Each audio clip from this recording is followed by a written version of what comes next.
Bom dia, pessoal do sétimo ano, segundou, né? Sejam todos bem-vindos e bem-vindas para mais uma aula de geografia.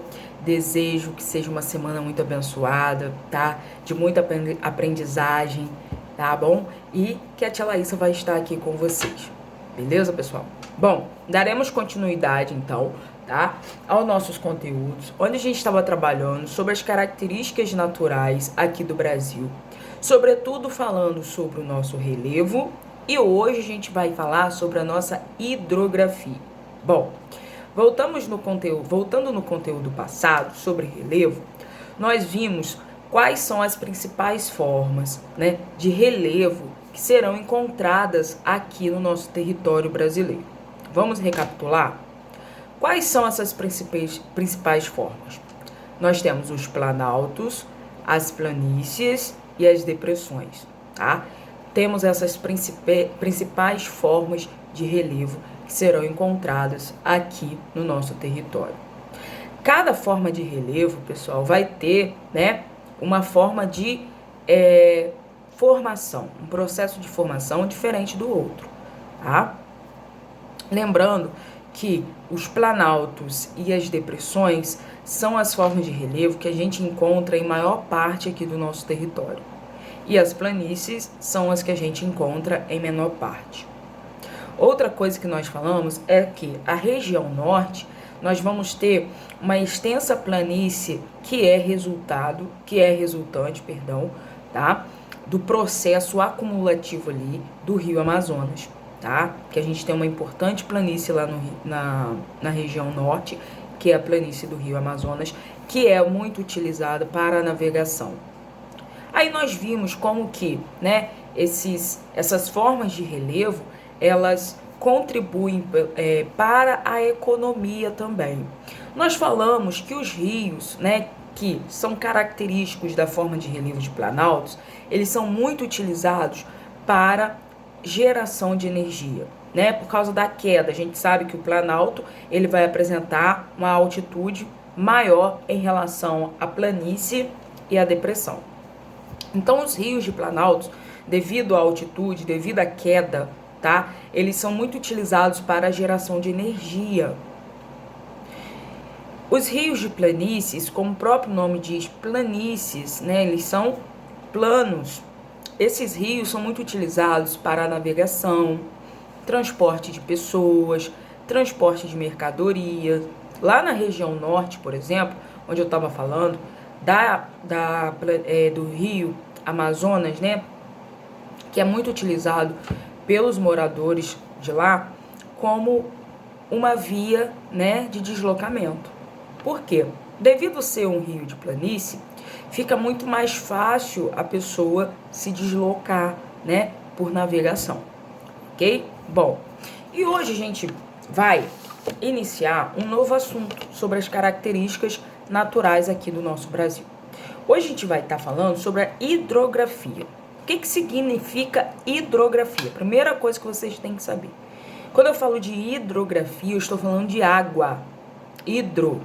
Água, tá? Então a gente vai estar estudando sobre água, tá? Aqui no nosso território, que é uma característica que, graças a Deus, né, o nosso país possui muitos recursos. O Brasil ele é abençoado mesmo, tá? É um país que vai apresentar muita disponibilidade de água, ok, pessoal?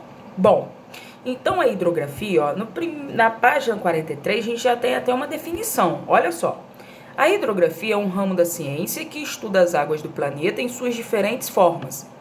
Rios, lagos, aquíferos, mares, oceanos ou geleiras.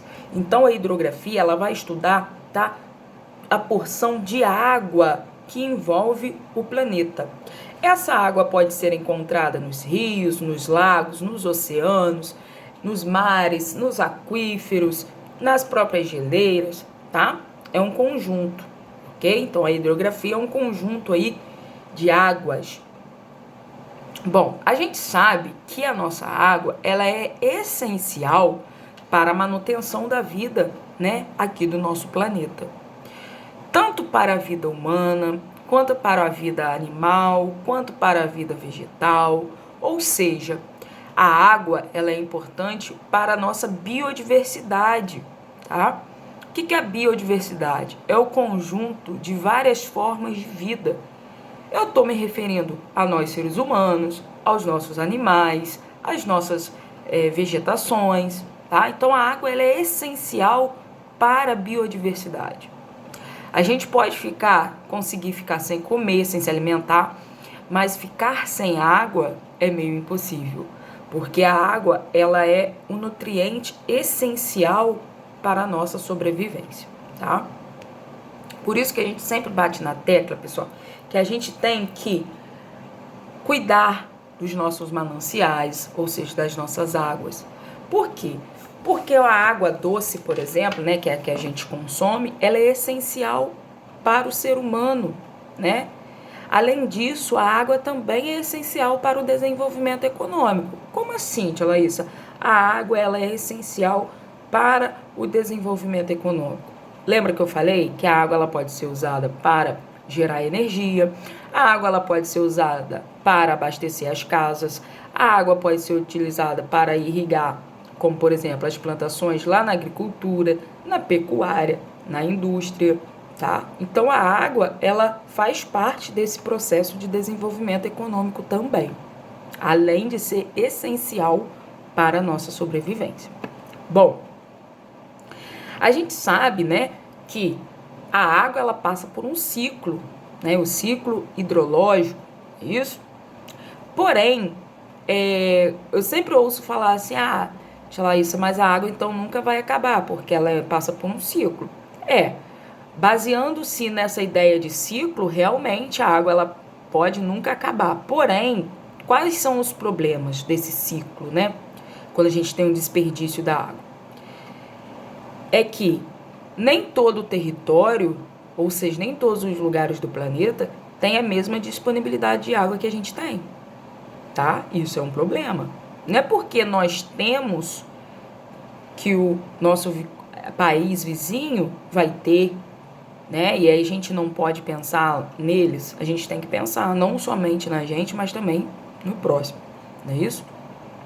Bom, estima-se, pessoal, que o nosso Brasil ele possui 12%, tá? É uma estimativa da água doce do planeta. Isso é uma porcentagem bem legal, tá?